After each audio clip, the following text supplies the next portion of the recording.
Hello friends, मैं आज़ाद sir आपका अपना YouTube channel mentor study point में स्वागत है। जैसा कि दोस्तों आप जानते हैं कि मैं आप लोगों को आपके अपने YouTube channel mentor study point के माध्यम से एक सीरीज चला रहा हूं, जिस सीरीज के अंतर्गत मैं आपको पर डे 25 से 30 क्वेश्चन हिस्ट्री का बताता हूं, जो विविध होता है, यानी जो पिछले कई सालों में प्रश्नों पूछे गए हैं। इसी के अकॉर्डिंग दोस्तों अभी तक मैंने आप लोगों को अपने 7 वीडियो के माध्यम से 191 क्वेश्चन के बारे में बता चुका हूं। आज हम लोग 192 के आगे करने जा रहे हैं। ठीक है दोस्तों, प्रिय मेरे दोस्तों, आप लोगों से रिक्वेस्ट है कि अगर कोई व्यक्ति जो नए चैनल से जुड़ रहे हैं वो प्लीज़ चैनल को सब्सक्राइब कर दे और अपने दोस्तों के बीच में ज़्यादा से ज़्यादा शेयर करने का प्रयास करें। और जो लोग पुराने विद्यार्थी हमारे स्टूडेंट्स जो हैं जो चैनल को देख रहे हैं वो अपने दोस्तों के बीच में ज़्यादा से ज़्यादा इस वीडियो को शेयर करने का प्रयास करें, ताकि उन बच्चों को भी फायदा हो पाए जो लॉकडाउन में अपने दूर दराज के देशों घरों में बैठ करके स्टडी कर रहे हैं और किसी कारणवश दिल्ली में नहीं पहुंच पा रहे हैं। ठीक है दोस्तों, उन्हें जानकारी नहीं हो पा रही है। चलिए दोस्तों, आज हम आप लोगों को 192 के आगे के क्वेश्चन को पढ़ाने जा रहे हैं। ठीक है दोस्तों, कह रहा है कि एलोरा में ठोस सेल को काटकर बनाए गए प्रसिद्ध कैलाश मंदिर का निर्माण निम्नलिखित में से किनके संरक्षण में किया गया था। तो दोस्तों इसका आंसर होगा आपका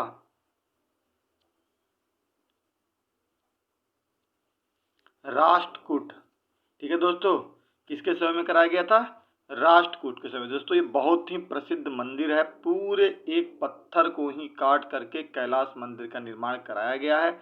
अगर इस मंदिर को आप देखना चाहते हैं तो जाना तो हमारे लिए संभव नहीं है, लेकिन 12वीं क्लास की पहली बुक जो है जिसे हम प्राचीन भारत के नाम से जानते हैं, टोटल 4 चैप्टर है, उसमें से चौथा जो चैप्टर है जिसका नाम है विचारक, विश्वास और इमारतें, उस टॉपिक में जा करके देखिएगा तो कैसे पत्थर को, पूरे चट्टान को काट करके कैलाश मंदिर बनाया गया है, ये इसमें दिखाया गया है अच्छी तरह से। तो दोस्तों मैंने आपको सोर्सेज बता दिया, आप वहाँ देख सकते हैं, और ये राष्ट्रकूट के समय की बात है दक्षिण भारत में। अगला क्वेश्चन दोस्तों हम लोग कर रहे हैं, कह रहा है कि पूर्व मध्यकालीन भारत के शासक राजवंशों के साथ उनकी राजधानियों का मेल कीजिए। तो इस टाइप के क्वेश्चन ना बहुत कम पूछे जाते हैं आपके, कभी पूछ दिया तो बस इसको याद कर लीजिए, रट लीजिए ऐसे ही। कह रहा है कि प्रतिकार, चंदेर, परमार, चालुक्य 4 वंश थे जो राजपुताना में थे। कन्नौज, खजुराहो, धार और अन्य उनकी राजधानियों के साथ जुड़ रहा है। तो इसमें दोस्तों पहला ऑप्शन ए है जो कि प्रतिहार के साथ क्या है? कन्नौज है। ठीक है दोस्तों, बी चंदेल के साथ खजुराहो, सी परमार के साथ धार और डी चालुक्य के साथ अनहिलवाड़, ये इनका आंसर हो जाएगा। अगला क्वेश्चन कह रहा है कि दिल्ली के खिलजी सुल्तान थे कौन, किस वंश के थे जी?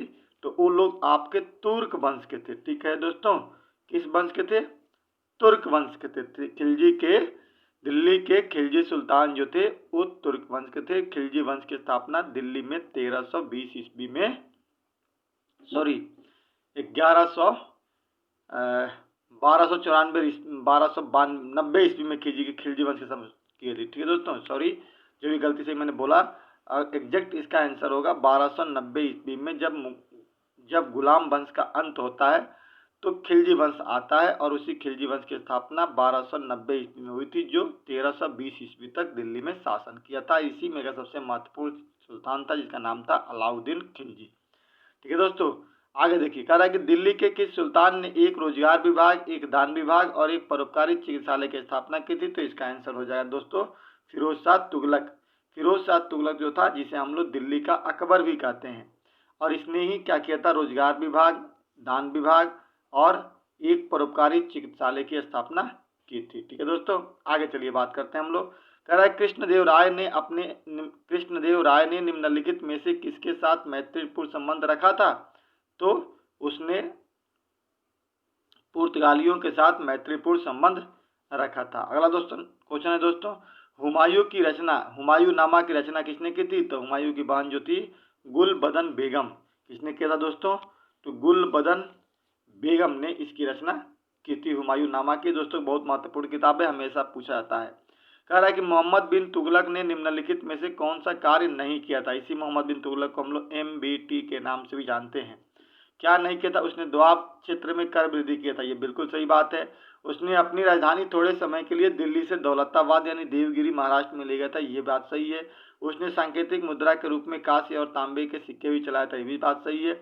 उसने इस्लाम धर्म हेतु विभिन्न केंद्र स्थापित किया था, ये टोटली क्या है दोस्तों? गलत है। तो ये उसके समय की घटना नहीं है, ये आप याद रखिएगा। ठीक है दोस्तों, आगे चलते हम लोग। अब कह रहा है कि ब्रह्म समाज की स्थापना किसने की थी? ये हम आप सभी लोग जानते हैं दोस्तों कि ब्रह्म समाज की स्थापना राजा राम मोहन राय द्वारा किया गया था। ठीक है दोस्तों, कह रहा है कि स्वामी दयानंद सरस्वती का मूल नाम क्या था? ये मैंने आपको पढ़ा रखा है नोट्स में, अगर हमारा वीडियो कंटिन्यू देखे होंगे, पीडीएफ पढ़ेंगे तो आपको मिल जाएगा। मूल शंकर, दयानंद सरस्वती का नाम क्या था? मूल शंकर था। ठीक है दोस्तों, आगे कह रहा है कि वर्षों पहले हमने नियति के साथ एक वादा किया था और अब वह वादा पूरा करने का समय आ गया है। के शब्द 14 अगस्त 1947 की रात को किसने कहा था? पंडित जवाहरलाल नेहरू ने।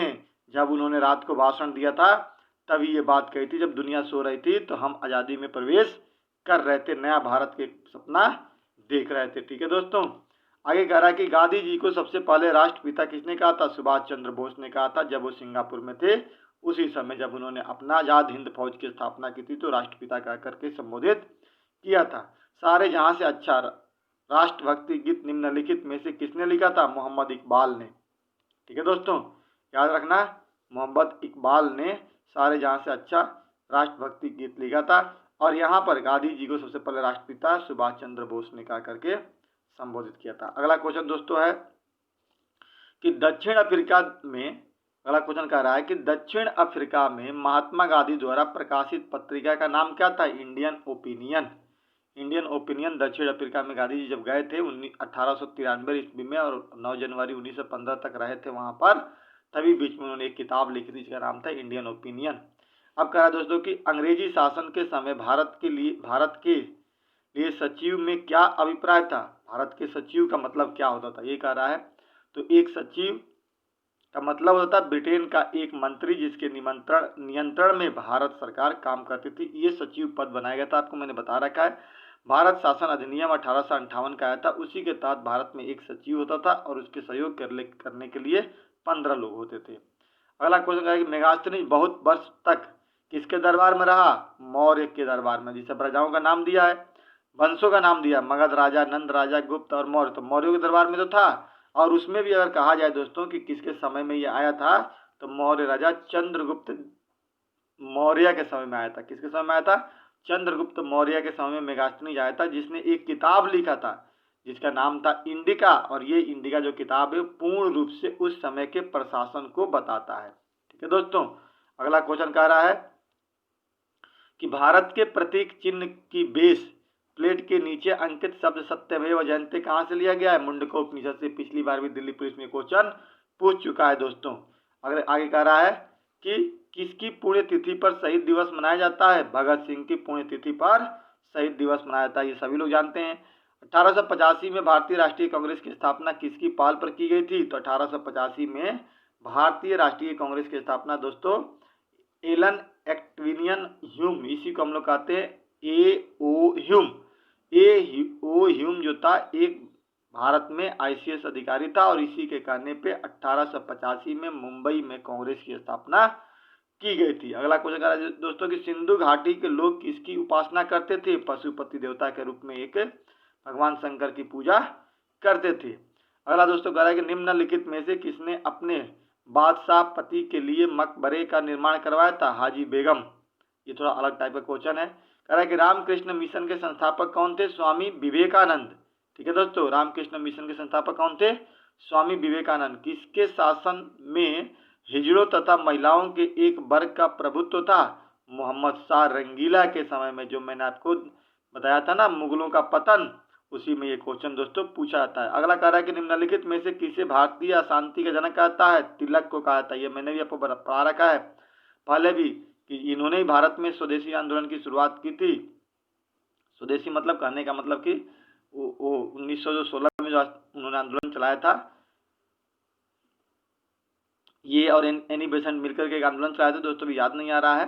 ठीक है, उसके बाद से एक अंग्रेज अधिकारी ने इनको भारतीय संस्कृति के जनक कह दिया था, तो ये यहाँ से कहाँ गए थे, लंदन उसको केस करने के लिए चले गए थे ये, और तभी जाकर के होम रूल लीग आंदोलन जो था दोस्तों, होम रूल लीग आंदोलन था, यहीं पे इन्होंने ही चलाया था और यहीं पे ये रुक गया था। सत्यमेव जयते शब्द उपनिषद से लिया गया। मुंडक उपनिषद क्वेश्चन दोस्तों रिपीट हो गया। कालिदास की साहित्यिक कृति कौन सी नहीं है, मृच्छकटिका मुंड की नहीं है, मेघदूत, विक्रमोर्वशीय और ऋतु संहार उन्हीं का लिखा हुआ है। एशिया का ज्योतिपुंज किसे कहते हैं, भगवान बुद्ध को। मुद्रा की दशमलव प्रणाली के साथ प्रचलित नया पैसा कब पैसा हो गया था दोस्तों, इस क्वेश्चन का आंसर अभी नहीं मिला है इसलिए छोड़ दिया हूं मैंने। भारत में प्रथम आम चुनाव कब प्रारंभ हुआ था, 1951-52 कहा जाता है, लेकिन इसमें 51 दिया तो 51 हमारा सही हो जाएगा। भारत में अनेक तीर्थ यात्री श्री शैलम यात्रा करते हैं, जो द्वारका ज्योतिष में से एक है, स्थित कहाँ है, उत्तराखंड के तपोवन में स्थित है दोस्तों। वर्ष 1946 में आजाद हिंद फौज के लाल किले में दिल्ली के मुकदमे की पैरवी निम्नलिखित में से किसने नहीं की थी, सरदार वल्लभ भाई पटेल उसमें नहीं थे दोस्तों, याद रखना आप, सरदार वल्लभ भाई पटेल नहीं थे। भारतीय स्वतंत्रता के लिए फांसी पाने वाले प्रथम रिकॉर्डेड मुस्लिम का नाम क्या था, अशफाकुल्ला खां। ब्रिटिश वस्तुओं के बहिष्कार का सुझाव सबसे पहले दिया था कृष्ण कुमार मिश्र ने। निम्नलिखित कारागारों में से किसमें Jawaharlal Nehru discovery of India लिख दिए थे, अलीपुर सेंट्रल जेल के अंदर में दोस्तों।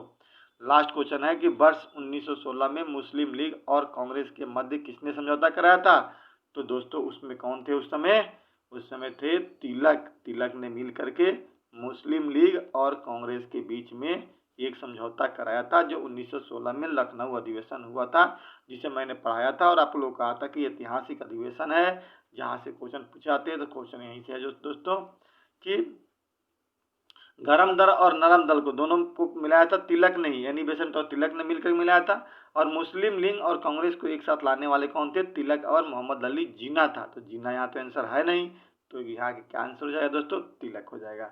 ठीक है दोस्तों, इसी के साथ मैंने आज आपने 8वें वीडियो में मैंने 225 क्वेश्चन आपको करा दिया। अब दोस्तों बच गया मुश्किल से मुश्किल, थोड़े बच गए हैं, क्योंकि 500 क्वेश्चन हमने कहा था, तो लगभग और अभी 275 के पास में क्वेश्चन बचे हुए हैं जो आपको मुझे कराना है। दोस्तों आप ध्यान से इस क्वेश्चन को अगर अच्छी तरह से पढ़ लेंगे तो मेरा वादा है आपको, और अपने पढ़ाने पे मुझे खुद पे इतना भरोसा है कि निश्चित तौर पे इन 500 क्वेश्चन में से कुछ ना कुछ क्वेश्चन आपके एग्जाम हॉल में बिल्कुल आ जाएंगे, क्योंकि एसएससी का एक अपना रूल है, क्योंकि वो क्वेश्चन रिपीट करते रहती है। ठीक है दोस्तों, तो इसलिए आप इसे कंसल्ट करते चलिएगा। इसी के साथ ही हम वीडियो को इन करते हैं। जय हिंद, जय भारत।